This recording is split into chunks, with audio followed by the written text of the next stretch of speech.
independent group. They're calling themselves. What do you think of what they've done?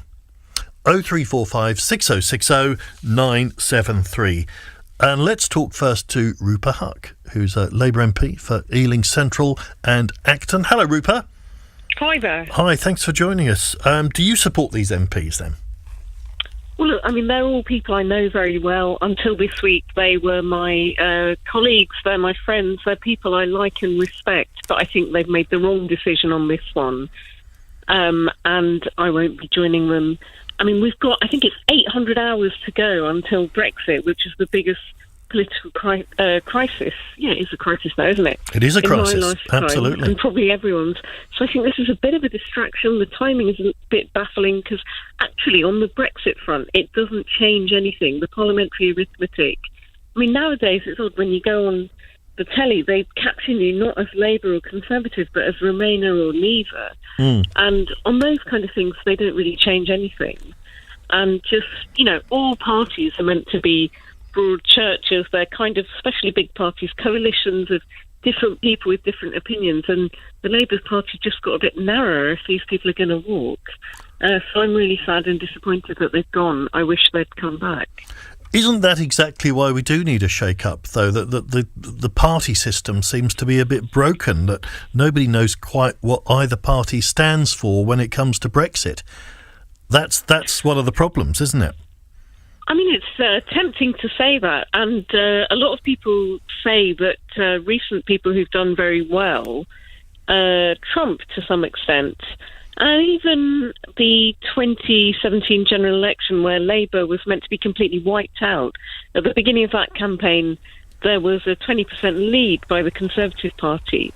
But Jeremy Corbyn surprised everyone by gaining seats, not losing them. Trump won the election by being sort of a bit of a none of the above. Even the Brexit referendum result was a bit of a poke in the eye for the establishment, for established parties, that kind of thing. So it's tempting to want to go for something new, but I think we need to get real and look at our electoral system, which does not favour small parties.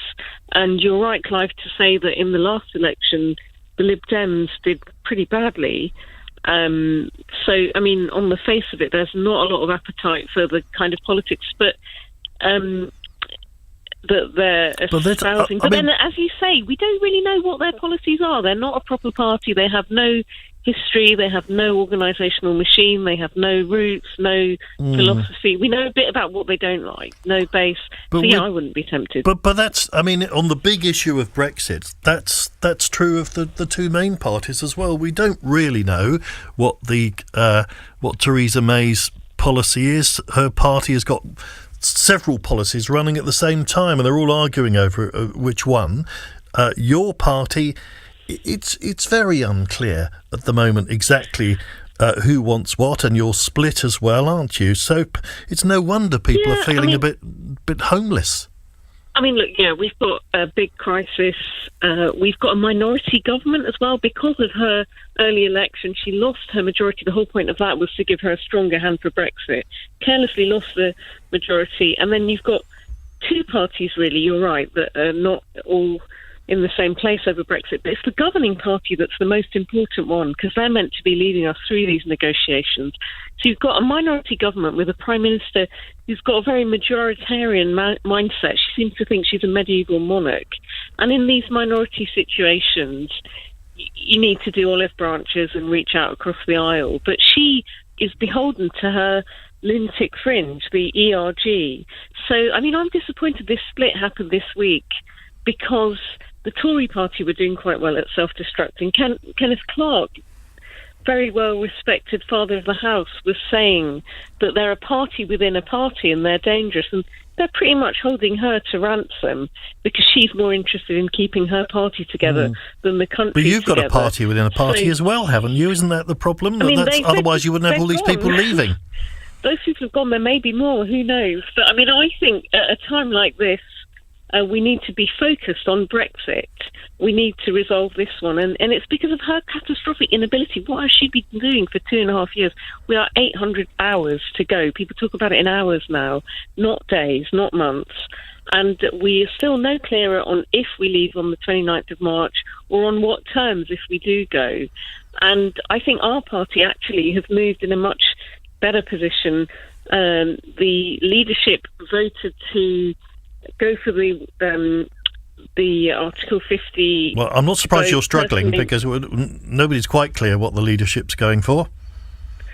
Well, I mean, look, we have a clear policy that was decided at the conference. So we're a democratic party. Go on so then, it's not tell me one what the person clear who policy decides. is.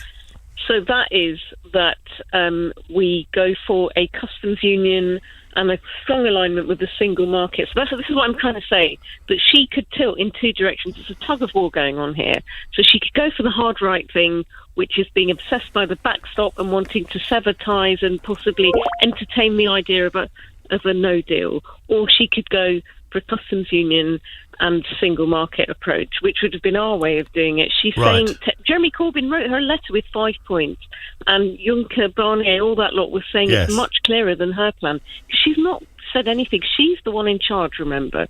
So, we are a bit reactive. We are not in the same position as the government. Our government, who's meant to be leading us through these important negotiations, they've said they don't know what it is she wants. She says 1 minute, this is the only deal we're going to get. It's not negotiable. They have said many times, nous allons pas renégocier cet accord. But then she starts amending her own thing. She is all over the place, and she's just clinging to power. That's her only objective, really.